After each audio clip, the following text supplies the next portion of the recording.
नमस्कार बंधुरा बांगलार स्वादे आपनादेर सबाइके स्वागत। आज आमी पनीर करी पत्ता बानिये देखाबो। साउथ इंडियान स्टाइले पनीरेर एई रेसिपिटा अन्यान्य पनीरेर रेसिपिर थेके एकदम अन्यरकम खेते।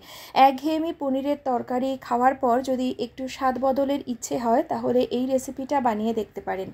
आर एटा गरम गरम परोटार साथे किन्तु दारुण लागे। चलुन ताहले देखे नेওয়া যাক आमार आजकेर एई भिडियोटी।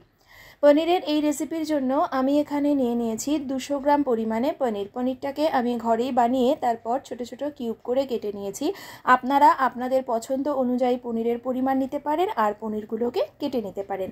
এখন এটা ম্যারিনেট করব, সেজন্য প্রথমেই দিয়ে দিচ্ছি হাফ চা চামচ পরিমাণে আদা বাটা, দিচ্ছি 1 চা চামচ কাঁচা লঙ্কা বাটা। আপনারা কিন্তু শুকনো লঙ্কার গুঁড়োও দিতে পারেন এবং ঝালটা নিজেদের পছন্দ অনুযায়ী ব্যবহার করবেন।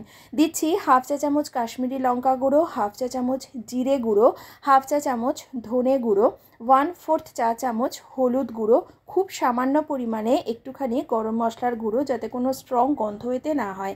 1 টেবিল চামচ দিয়ে দিলাম সাদা তেল, আপনারা চাইলে মেল্টেড বাটারও দিতে পারেন। 2 টেবিল চামচ পরিমাণে দিয়ে দিচ্ছি টক দই, তবে টক দইটা যেন অতিরিক্ত টক না হয়।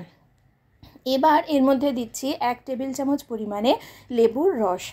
এবার সমস্ত মশলার সাথে পনিরগুলোকে খুব ভালো করে একটু মাখিয়ে নিচ্ছি আর তারপরে এটাকে ম্যারিনেট হওয়ার জন্য 10 মিনিটের জন্য রেখে দিচ্ছি। এর থেকে বেশি সময় কিন্তু পনির ম্যারিনেট করতে লাগে না। ফিরে আসছি 10 মিনিট পর। 10 মিনিট পর রান্নাটা করব। একটা লোহার কড়াইতে 2 টেবিল চামচ পরিমাণে সাদা তেল ভালো করে গরম করে তার মধ্যে দিয়ে দিচ্ছি 2টো ছোট সাইজের পেঁয়াজ কুচি। পেঁয়াজটাকে একটু ঝিরিঝিরি করে কুচিয়ে নিয়েছি। এখন এই পেঁয়াজটাকে বেরেস্তার মতন একদম লালচে করে ভেজে নেব। দেখতেই পাচ্ছেন পেঁয়াজটা কিন্তু খুব সুন্দরভাবে লালচে করে ভেজে নেওয়া হয়ে গেছে। এখন এগুলো তুলে মিক্সির জারের মধ্যে দিয়ে দিলাম।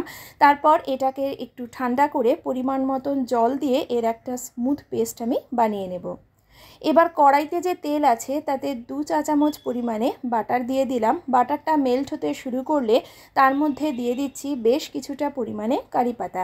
কারি পাতাটা দেওয়ার পরে একটু নেড়েচেড়ে নিচ্ছি যাতে কারি পাতার ফ্লেভারটা বাটারের মধ্যে ঢুকতে পারে। এবার কারি পাতাটা ভেজে নেওয়ার পর ম্যারিনেট করে রাখা যে পনিরটা ছিল সেটা এর মধ্যে দিয়ে দিলাম।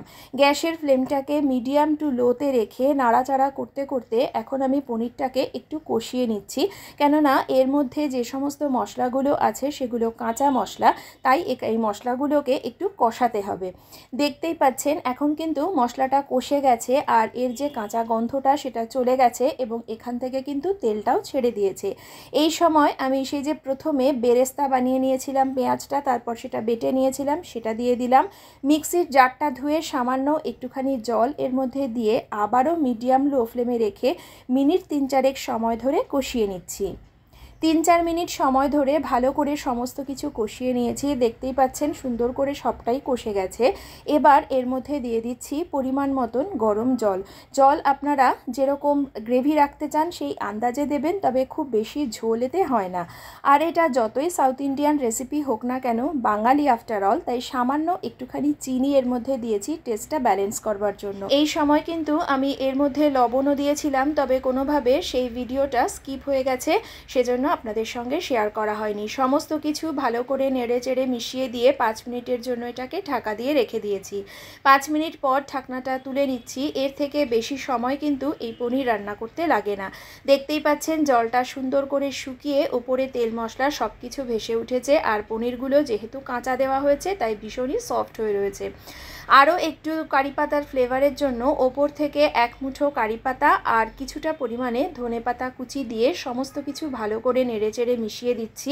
গ্যাসের ফ্লেমটাকে অফ করে দিয়ে এখন এটাকে ঢাকা দিয়ে 2 মিনিটের জন্য স্ট্যান্ডিং টাইমে রাখবো, যাতে করে সমস্ত ফ্লেভারটা পনিরের মধ্যে ভালো করে ঢুকতে পারে।